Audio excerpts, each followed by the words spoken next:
Good evening. You're watching Beyond the Headline with me, Tamanna Inamdar. Over 1.6 lakh Indians gave up citizenship in 2021.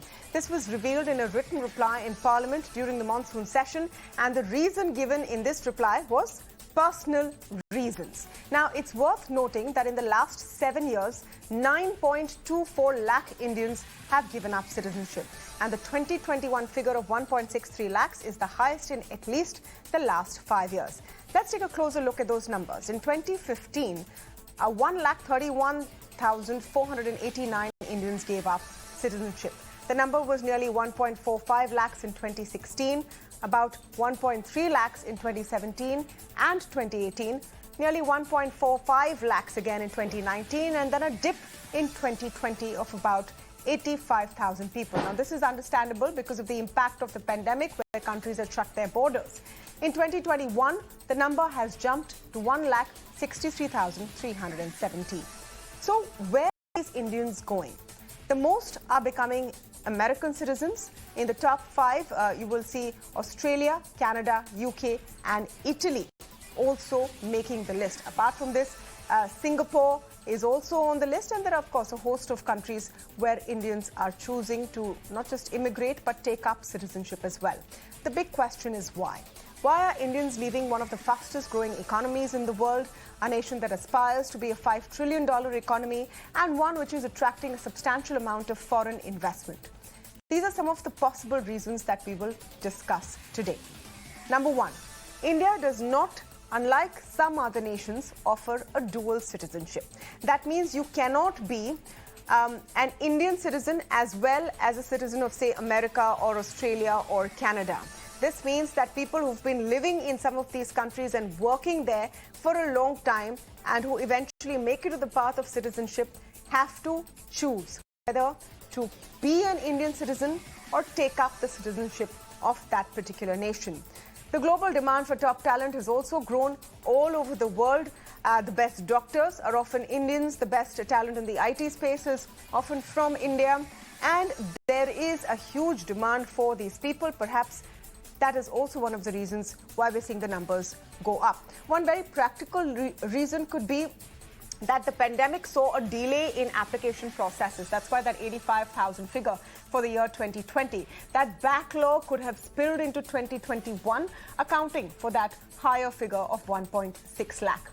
The perception, now here's the important one, which is intangible. There's no way to really prove it or no data to prove this. But the perception of better job opportunities, a better income, better quality of life, the fact that some of these nations which are on the top of the list offer state-sponsored free healthcare, education, etc., may be some of the factors that are playing in. But to speak more on this and truly understand the context behind this astonishing number of 1.6 lakh, I'm joined now by S Rajan. He is founder chairman of IIMD, that's the International Institute for Migration and Development. Sanjay Jha, author, joins us on the show, and I'm also speaking with Sri Iyer, author. Welcome to all of you, and thank you so much for speaking with us this evening on Beyond the Headline.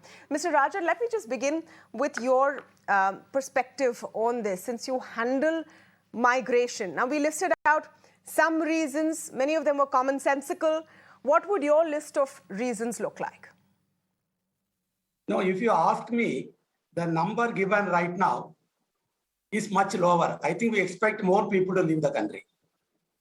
Because the number what you are getting, 1.6, is too low.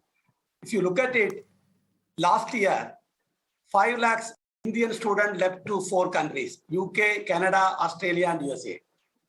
Out of that, 80% never come. That means the number of you are giving that 1.6 lakhs is too low. So we expect... Sir, just to clarify, and I'm glad you brought this point up. The number is for Indians who gave up citizenship. They gave up the Indian passport. Not necessarily they left Indian shores to study or work, etc. No. The point is that the first vehicle of people taking PR is through the student route. The student route is the main route people take. I think this is very important for us. Unless we reduce our students going outside the country for higher studies, especially these 4 countries which I'm talking about, Australia, UK, Canada, and the USA, automatically many of them will return. They will slowly get into PR. If you meet anybody in US or UK who are studying, they said, we have come here, but we are not going to return. And then after a few years, they will become what is called the permanent residents of that country. I think that is one important point. The second point is that when we all happy, when India achieved the low replacement level fertility, everybody got only one child, two child. What is the future of that? Today, you have children who are more aspired than their parents.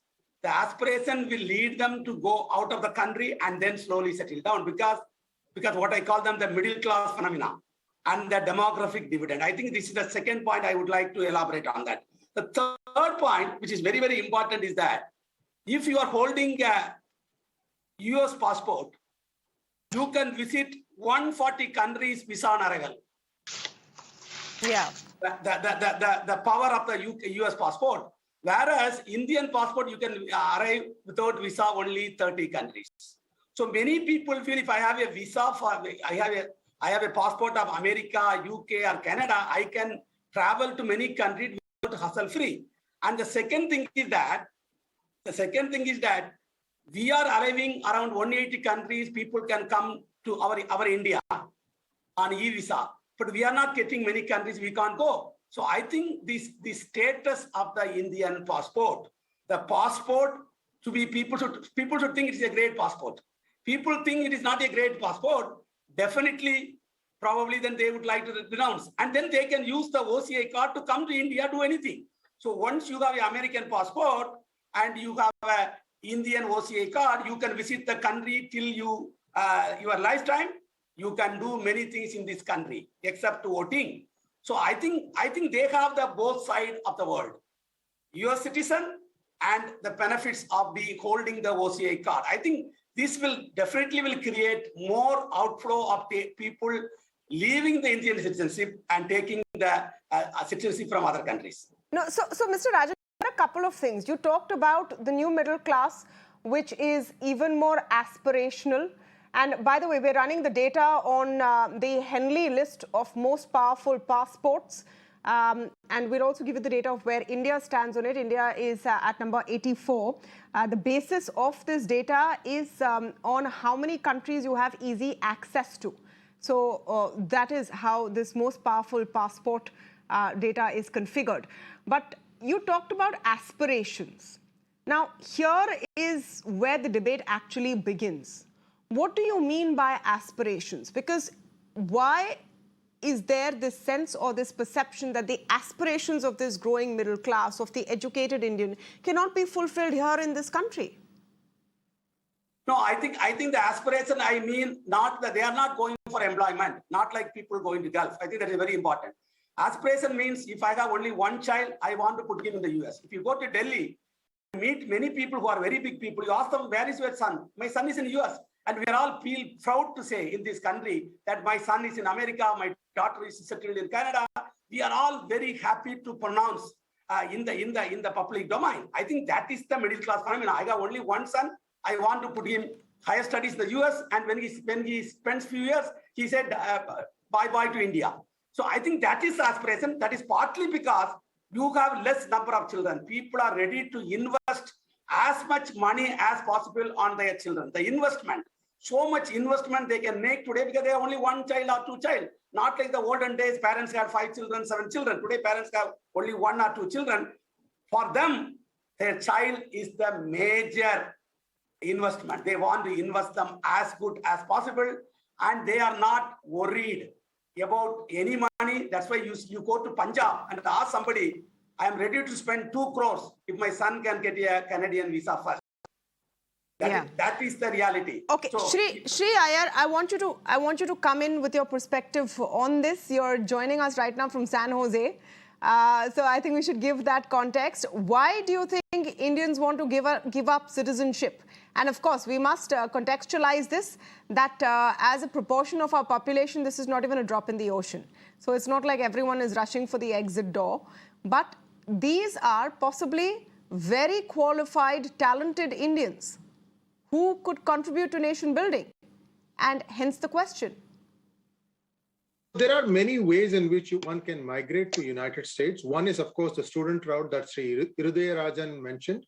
The other one is you are a high net worth individual in India, and you want to spread your wings, so to say, and you want to try and pick up some businesses that might be based in the United States. And there's an easy route for that called EB5 program.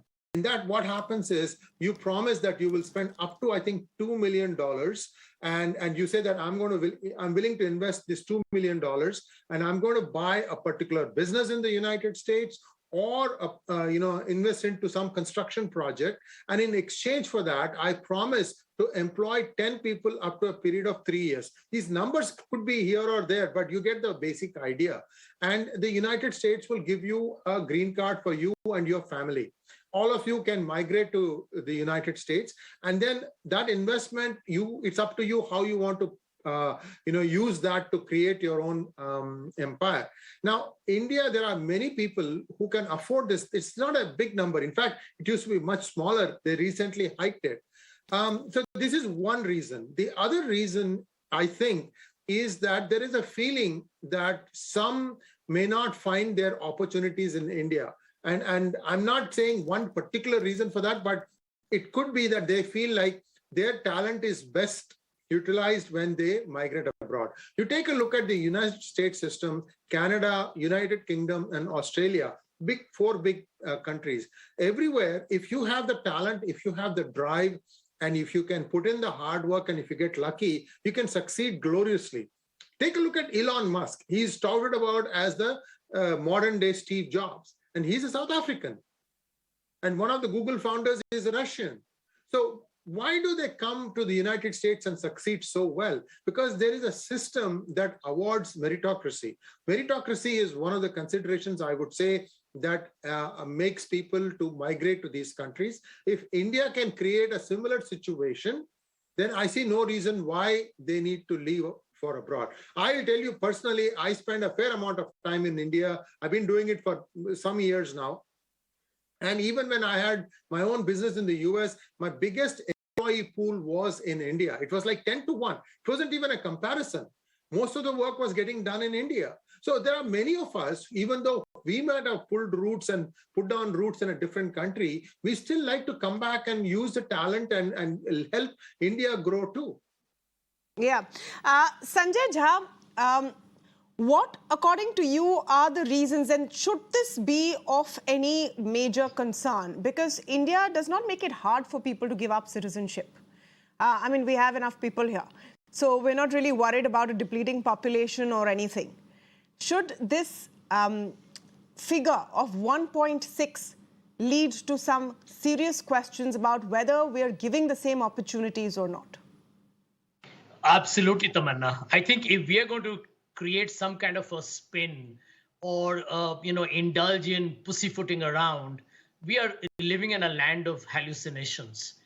It is a message somewhere that something is structurally and fundamentally wrong. Let me address the elephant in the room.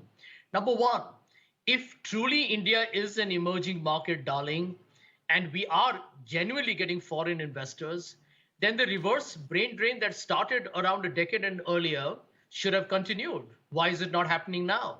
I agree that some people will move because of powerful economic incentives. I think Mr. Rajan is right. Many of the young of India who are going to study abroad, and I know many of them, some of them happen to be, friends' children. Some of them happen to be my own daughter's friends. And this generation wants climate change. They want to talk of climate change. They want to talk about a pluralistic society. They actually genuinely believe in LGBTQ rights, not like the politicians of India who just pay lip service to all this. They believe in more liberal democratic societies.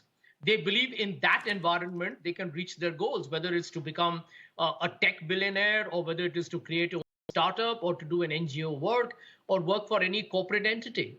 But they believe that is being throttled in our country. So Mr. Rajan, I think, has hit the nail on the head, that the bulk of the people who are going to go out and probably not come back will become those who will give up their passport. So they may not have given up their passport today, but when they become eligible after their green cards or whatever else they get in the UK, Canada, and Australia, they are not coming back. Tamanna, let's bite the bullet on that. And the real issue, and I want to point this out, is look at the two aspects that we discuss with you on your shows very often. Number one is jobs in India. India is facing, in my opinion, a serious, epic crisis on jobs.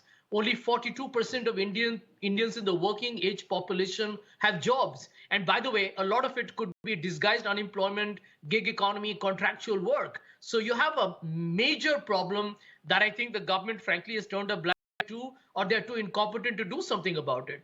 But the one issue that I believe we need to debate, and I think I know friends, I'm not going to give their names. I don't want an ED, income tax, and a DRI and a CBI raid on them. I know of people who have left India because they say that the culture within our country of fear, the whole environment of institutional intimidation, the whole kind of apprehension that a political apparatus can fall on you is making many successful people, I'm not talking students, many successful people to either wind down their business or look for an avenue abroad. And they're looking at some LRS to maybe buy your citizenship. Many people are making partial investments, definitely diversifying. But I think it's a tragedy if a country which is not even reached that 5 trillion goal that the Prime Minister talked about and is currently battling, in my opinion, questions of democracy, constitution, its religious freedom, tolerance, the health of institutions. I mean, you have a problem. I mean, I can tell you that this may be just a trickle. Extrapolation, Sanjay. It's a bit of an extrapolation, don't you think? Because on the other hand, where you have the situation and you're saying people who want to leave because of this, you also have a lot of people who are giving up opportunities in some of these first world countries, coming back here, setting up businesses which are tapping the might of the great Indian consumer and, building very successful businesses. I want Sri Iyer to come in this because I think we need a nuanced approach. Tamanna, can I give you a quick 15-second? No, let Sri speak. Let Sri speak and then I'll come back. Yes. Sanjay Jha is, of course, still has got his heart in the Congress party, even though they may not recognize his talent. In my opinion, he's one of their best spokespersons, but then, we don't see him enough. But having said that, all my life, okay, my workforce has been working out of India. And I've had the proud honor of, getting so many people trained that they all have gone on to become managers in very big, successful companies. Whenever they see me, they say, you are the reason why we are today what we are today, because I used to give them the challenge and also help them whenever they face a roadblock. This is something that has happened. It may be a unique thing on my part, but I can tell you from 1995 up until 2010 or so, and again since 2016, I have been exclusively using India's workforce, and they learn along when they work with somebody out working from the United States. They get to know the latest technologies. They understand how organized thought is. I mean, I can tell you we have a fundamental problem in India's system of education where we don't teach this organized thought. What is organized thought? How many times is a child encouraged when the child asks a question? Why is it like this? I think we're diverting, Mr. Iyer. No, I'm just saying. So these are some of the challenges. We're talking about why Indians want to leave. Why Indians want to give up Indian citizenship? Is it simply because if they could have dual citizenship, maybe they would have opted to? Well, that is a good point. The only difference, like I'm also an OCI, overseas citizen of India. The only thing I cannot do is vote in India. And so if you had the option of dual citizenship, would you have preferred that? Absolutely, 100%, without a blink of an eye. Because what happens is sometimes I must ask you, Mr. Iyer, since you've revealed these details to us, would you have not or could you not have chosen to keep your Indian citizenship while continuing your work and your residence in another country in the United States? I tried for 15 years. The problem was up until Modi came along, it wasn't easy to get visa on arrival for Indian passports. In fact, it was so bad. I used to go free to China, and every time I would get a single entry passport, I had to show up in front of the same official. She knows me. I know she knows me. Yet she will say, I will give you a single entry visa. It used to be so frustrating, wasting time, going there and coming back and so on and so forth. That is why I became a US citizen, because a US passport opened many doors. That's still only one part of the thing. If somebody comes to US and starts up their own company, okay, they still look to India in terms of trying to get the best labor resources, because the arbitrage is really, really compelling. All right. No, but don't just... Sir, that brings me to the other point. Look at it from the labor resource point of view. They don't want to be poorly paid to do the same work. They'd rather be paid more and go to the US or Canada or Australia and pay more. Everyone wants to make more money. Yeah, Tamanna, this is like water flowing from a higher level to a lower level. Okay. There is more money.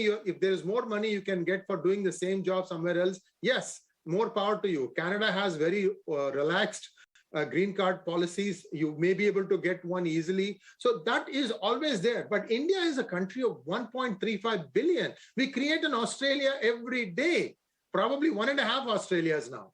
So do you look at it from that point of view? I'm not too concerned about some people leaving abroad. Yes, there may be some challenges, but remember that now almost across the world, the corporate tax is coming at 15%, 1.5. And India also for special categories is only 1.5%. I think others is 20%. So once the tax slab is the same wherever you are, then people are going to look at what else am I getting by going to a different country. I would not be too concerned, because I want to talk about that what else. I want to talk about that what else. I want to talk about that what else, because, you know, and otherwise the discussion will keep going in circles. Is what else the fact that for serious ailments in some of these developed countries, you can get hospitalization and the best treatment at the state's cost? Is that what else also? That's only in Canada and United Kingdom. United States is not. Are some of these factors the kind of quality of education you get free and sponsored by the states, where here in India you might have to pay through your nose for that quality of education?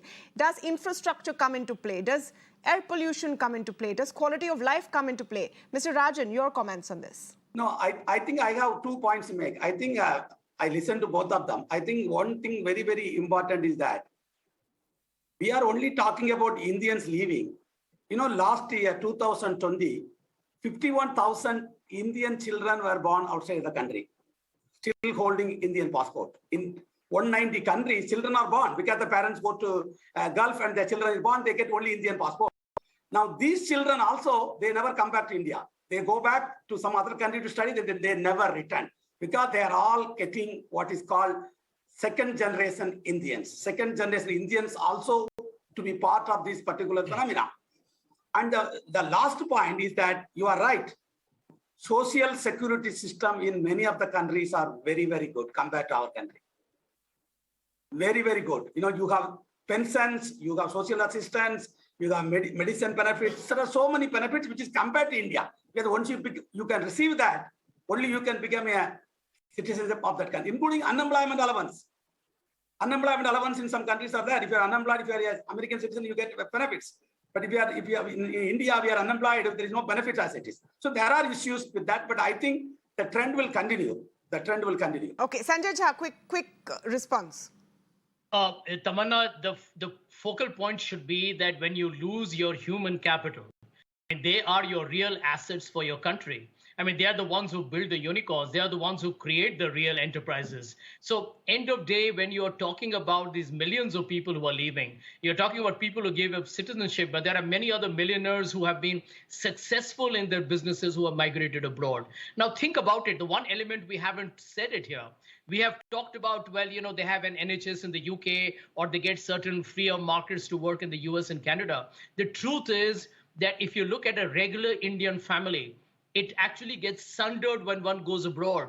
Everyone cannot take their parents around. People cannot carry many of their relatives with them. So it comes at a great emotional and social cost. So there is something more compelling here. It's not, people just don't go there for big time money, or, you know, in the case of Sri, who's making big arbitrage profits, etc. And there are people here who actually have to go through the excruciating pain of being away from their families to chase whatever dreams, or because they believe they are compelled to leave because they are not as hopeful as the rest of the world is. The truth is, you do not leave a place if you have hope. I can tell you for a fact that anybody who's leaving this country today at this point of time, when everyone talks about India's growth potential, its ability to create infrastructure, and the fact that we are still an emerging economy, so we need to rise from the medium income to a high advanced economy, that this is the place to be. That's the basics of even stock investing. You buy into stocks that have potential. India has potential. So why are people leaving? That's a question. And they're leaving because of a terrible, authoritarian, undemocratic. But you're here, Sanjay. The one making that point is sitting here. And the one who's saying things aren't so bad is right now in California. Yes, Shri, your response. Yeah. Two things, because we are running out of time. Yes. Number one, the process of getting an OCI has been simplified. And this happened because I happened to be one of the people who wrote how it could be simplified a few years ago. And the government listened and did that. So what happened? The number of OCA card holders now has doubled from United States. It's just 100% increase because of the fact that the paperwork got reduced, simplified, number one. Number two, I was in Trinidad and Tobago where the migrants were brought on ships in 1840s. So when I met them, they were 175 years, 178 years, they've been living there. And you speak to anybody of Indian origin there, they say that we have never been to India, but we would love to go to India. In fact, I had a couple of friends who studied in India. They said that nothing beats India. So it doesn't matter where the Sanatani is, the person who's born in Bharatvarsh. I'm not talking about any religion here. Sanatana Dharma is Dharma. They have Fir Bhi Dil Hai Hindustani. There are lots of things that are wrong about India. I am one of the most... No, but Shri, that sounds amazing. Fir Bhi Dil Hai Hindustani is amazing. Dil should also be in Hindustan. If there is that, come back and contribute to Hindustan. No. I disagree. Look, not only celebrate festivals when you are abroad.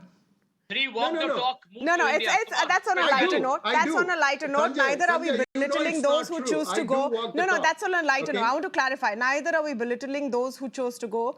Neither are we saying anything about those who think they don't want to go. The deeper question over here, and it's not just a one-sided flow of traffic. There are a lot of Indians who have studied abroad, have the opportunity to be abroad, but have come back to do something in their country. This whole unicorn story also has a lot of Indians who have studied abroad, who've come here and seen the potential here. So it's not all bleak. But are we giving our best of the best the opportunities that they seek elsewhere is perhaps a question worth mulling. On that note, I'm going to wrap up this discussion, but I want to thank all of you for joining us today. And moving on to the other big stories